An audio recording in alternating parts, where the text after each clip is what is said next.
पैरों के पास आकर गिर पड़ा। छोटे, बचा ले भाई, अपने भाई को बचा ले, ये 10 लाख तू भर दे, मैं तेरे हाथ जोड़ता हूँ, तेरे पैर पड़ता हूँ। मुझे याद आया वो वक्त जब इसके जुए का कर्जा उतारने के लिए मैंने 3 महीने सिर्फ मैगी और पार्लेजी खाकर दिन काटे थे, और आज ये एक कुत्ते की तरह मेरे पैरों में पड़ा था। मैंने ठंडे मन से कहा, भाई न तेरी गाड़ी बचेगी, न तेरी इज्जत, और तेरा कर्जा वो तो भूल ही जा। मैंने मैरी आंटी को मैसेज किया, आंटी आप घर पर डटी रहो, सिर्फ उस लाचार बुजुर्ग का ख्याल रखना, बाकी किसी की बात सुनने की जरूरत नहीं है, इस घर में अब सिर्फ मेरी चलेगी। अगले दिन दोपहर को माँ घर के आंगन में पागलों की तरह बैठी थी। उनके हाथ में वही पीतल का नकली कंगन था। सब धोखेबाज है, सब के सब झूठे निकले। भाई कमरे से बाहर भागा और माँ के हाथ से वो नकली कंगन छीनकर दीवार पर दे मारा। अब खुश हो, पूरे गांव में थू-थू हो रही है कि जितेंद्र अपनी फूटी हुई गाड़ी भी नहीं बचा पाया। बाबूजी लाठी टेकते हुए बाहर आए। घर का ये कलेश और भाई की बदतमीजी देखकर उनका चेहरा नीला पड़ गया। अचानक उनके हाथ से लाठी छूटी और वो पत्थर की तरह जमीन पर गिर पड़े। बाबूजी, मैरी आंटी चिल्लाई और उन्हें संभालने दौड़ी। उन्होंने तुरंत मुझे फोन किया, बेटा जल्दी एम्बुलेंस भेजो, लगता है फिर से दौरा पड़ा है। यही वो बेटा बेटी थे जिन्हें इन्होंने सर पर चढ़ाया था, और आज इन्हीं की वजह से वो फिर से अस्पताल के बिस्तर पर थे। जब मैं अस्पताल पहुंचा, माँ कोने में बैठकर रो रही थी। छोटे, तू आ गया, डॉक्टर बोल रहे हैं दिमाग की नस फट गई है, बहुत पैसा लगेगा। पैसे लाया है ना, जल्दी जमा कर दे, वो 50,000 मांग रहे हैं। मैंने माँ का हाथ झटक दिया और सीधे नर्स के पास गया। नर्स ने कहा, देखिए खून बहुत ज्यादा बह गया है, अगर अभी ऑपरेशन नहीं हुआ तो ये बचेंगे नहीं, और बच गए तो पूरी तरह लकवा मार जाएगा। 50,000 अभी जमा करने होंगे और आगे का खर्चा कम से कम 10 लाख मानकर चलिए। 10 लाख? क्या लूट मचा रखी है? भाई पीछे से दहाड़ा, नर्स क्या बिना ऑपरेशन के काम नहीं चल सकता? हमारे गांव में भी एक को हुआ था, वो तो 5 से 10,000 की दवा से ठीक हो गया था। नर्स चिढ़ गई, मरीज की हालत देखिए, बिना सर्जरी के ये घर नहीं पहुंच पाएंगे। भाई ने जो कहा उसने वहाँ खड़े हर इंसान का खून सुखा दिया।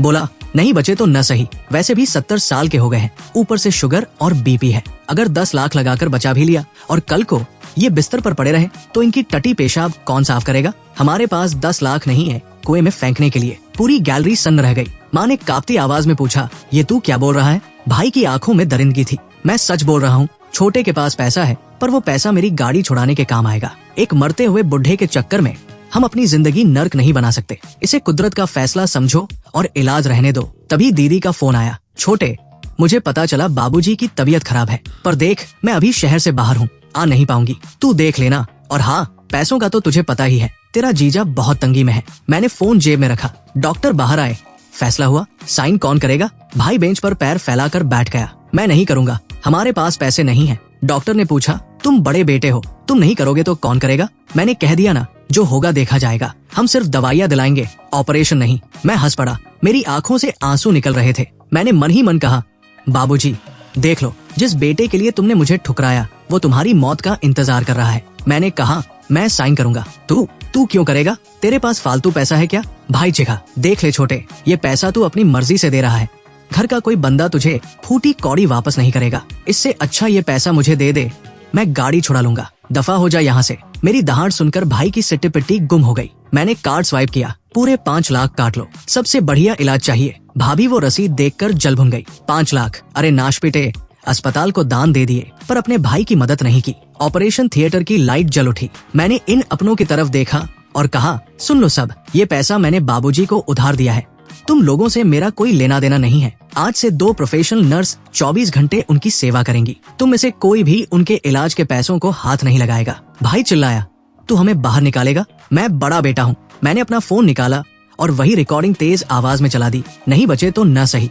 अगर 10 लाख लगाकर बचा भी लिया और कल को ये बिस्तर पर पड़े रहे तो इनकी सेवा कौन करेगा? वहाँ खड़े दूसरे मरीजों के रिश्तेदार भाई को हिकारत से देखने लगे। भाई सक्का गया, तूने रिकॉर्डिंग कर ली? ये मेरी सुरक्षा के लिए है भाई, अगर ये रिकॉर्डिंग तेरे गांव के ग्रुप में तेरे दोस्तों और तेरे ससुराल वालों को भेज दी तो सोच तेरा क्या होगा। भाई के पैर कांपने लगे। नहीं छोटे, मत करना ऐसा, मैं तो बस घबराहट में बोल गया था। तो अपनी जबान बंद रख और अभी के अभी यहाँ से दफा हो जा। मुझे अपनी आंखों के सामने तुम लोगों की शक्ल नहीं देखनी। जाओ घर में देखो, शायद कुछ बेचने लायक बचा हो। 3 दिन बाद वार्ड में दवाइयों की गंध भरी थी। बाबूजी की आंखें खुली, उनका आधा शरीर पत्थर हो चुका था। उन्होंने बड़ी मुश्किल से होंठ हिलाए।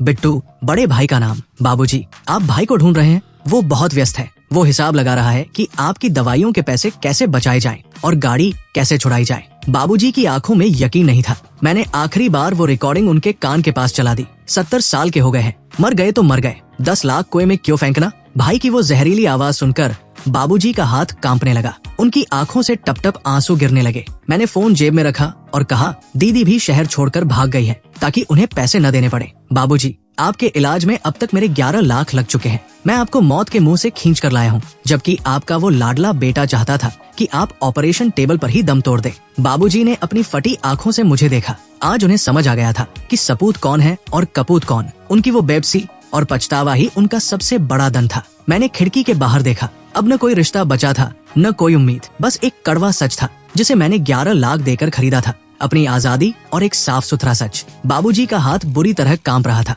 और वो अस्पताल के बिल के कागजात किसी खून के धब्बे की तरह फर्श पर बिखर गए। माँ चिल्लाई, बस कर छोटे, अब और मत बोल, मत बोल। मैंने गरज कर कहा, क्यों न बोलूं माँ, ये सच बहुत महंगा है, पर आज मैंने इसके लिए अपनी जेब ढीली की है, तो तुम सबको ये सच समझना ही पड़ेगा और इसे सुनना ही पड़ेगा। 1 हफ्ते बाद जब बाबूजी को जनरल वार्ड में शिफ्ट किया गया, तब जाकर बड़े भाई साहब की शक्ल दिखाई दी। आते ही बोले, देख छोटे, घर का बंदा जितनी अच्छी सेवा कर सकता है कोई बाहरी नहीं कर पाएगा। तू ऐसा कर, ये जो 6,000 रुपए तू हर महीने नर्स को देता है वो मुझे दे दिया कर। मैं गारंटी देता हूँ कि बाबूजी को खिला पिलाकर एकदम चकाचक कर दूंगा। मैं उसकी घटिया सोच पर मन ही मन हंसा और बिना कोई जवाब दिए एक कागज उसकी तरफ बढ़ा दिया। ये लो, इस पर दस्तखत करो, ये सेटलमेंट एग्रीमेंट है। बाबूजी की इस बीमारी में अब तक मैं 12 लाख रुपए फूंक चुका हूँ। कानून के हिसाब से भी ये पैसा अगले 10 सालों तक मेरे हिस्से की सेवा के बराबर है। तो आज से मैं अपनी जिम्मेदारी से आजाद हूँ। भाई की आंखें फटी की फटी रह गई। मैंने आगे कहा, तुम तो बड़े बेटे हो ना, तुम्हें ही घर जायदाद और वारिस होने का बड़ा शौक था, तो लो, ये घर, ये जमीन और माँ बाप की जो भी जमा पूंजी बची है सब तुम्हारी। मुझे इसमें से फूटी कौड़ी नहीं चाहिए, पर याद रखना, आज से इनका सुसु पोटी साफ करने और इनकी सेवा की पूरी जिम्मेदारी भी तुम्हारी ही है। ये क्या बात हुई, मैं साइन नहीं करूंगा। वो चिढ़कर बोला, नहीं करोगे तो ठीक है, चलो कोर्ट, मैं अभी अर्जी डालूंगा कि तुम्हारी अय्याशियों के चक्कर में घर नीलाम किया जाए ताकि मेरा इलाज का पैसा वसूल हो सके। और हाँ, वो रिकॉर्डिंग तो है ही मेरे पास। जब पुलिस और समाज देखेगा कि तुमने मरते बाप को छोड़ने की बात कही है तो सोचो क्या हाल होगा। भाई ने दांत पीसते हुए कागज छीना और दस्तखत कर दिए। ठीक है, बहुत बड़ा बन रहा है ना तू, याद रखना, कल को माँ बाप मर भी गए तो मुंह दिखाने मत आना। मैंने शांत होकर कहा, वो मेरी मर्जी है भाई, तुम्हें फिक्र करने की जरूरत नहीं है। और माँ बाप, आप लोगों ने हमेशा यही कहा न कि बड़ा बेटा ही बुढ़ापे की लाठी बनेगा, तो अब अपनी लाठी संभालो। मैंने नर्स को हटा दिया है, कल से आपका लाडला बेटा आपकी सेवा करेगा। अब आगे आपके कर्म और आपका नसीब।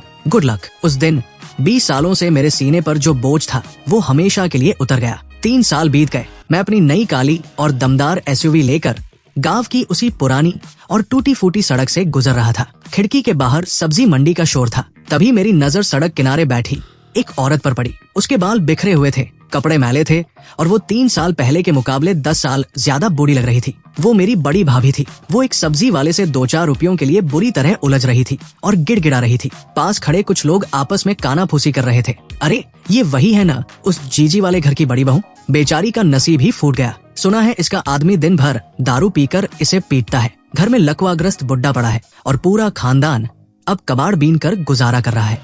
दूसरा बोला, सही कहा, कर्मों का फल है। सुना था जब बुढ़ा बीमार पड़ा था तो शहर में बड़े मैनेजर छोटे बेटे को इन लोगों ने घर से भगा दिया था। अब देखो कीचड़ में सड़ रहे हैं सब के सब। भाभी को शायद कुछ एहसास हुआ। उसने भीड़ के बीच से सिर उठाकर मेरी चमचमाती हुई गाड़ी की तरफ देखा। शीशे के पार उसकी नजरें मुझसे मिली। मुझे देखते ही उसकी आंखें फैल गई। चेहरे पर शर्म, पछतावा और हार का ऐसा मंजर था जिसे शब्दों में बयान नहीं किया जा सकता। इस दुनिया में कुछ रिश्ते भगवान की दुआ होते हैं तो कुछ सिर्फ एक आजमाइश। मैंने अपनी आजमाइश पूरी कर ली थी। मैंने अपनी गाड़ी का शीशा ऊपर चढ़ाया और बाहर के उस शोर को हमेशा के लिए पीछे छोड़ दिया। मैंने रेस दी और पीछे मुड़कर नहीं देखा। वो छोटा सा कस्बा और वो जहरीले रिश्ते अब मेरे पीछे छूट चुके थे। धुंधले होते होते वो हमेशा के लिए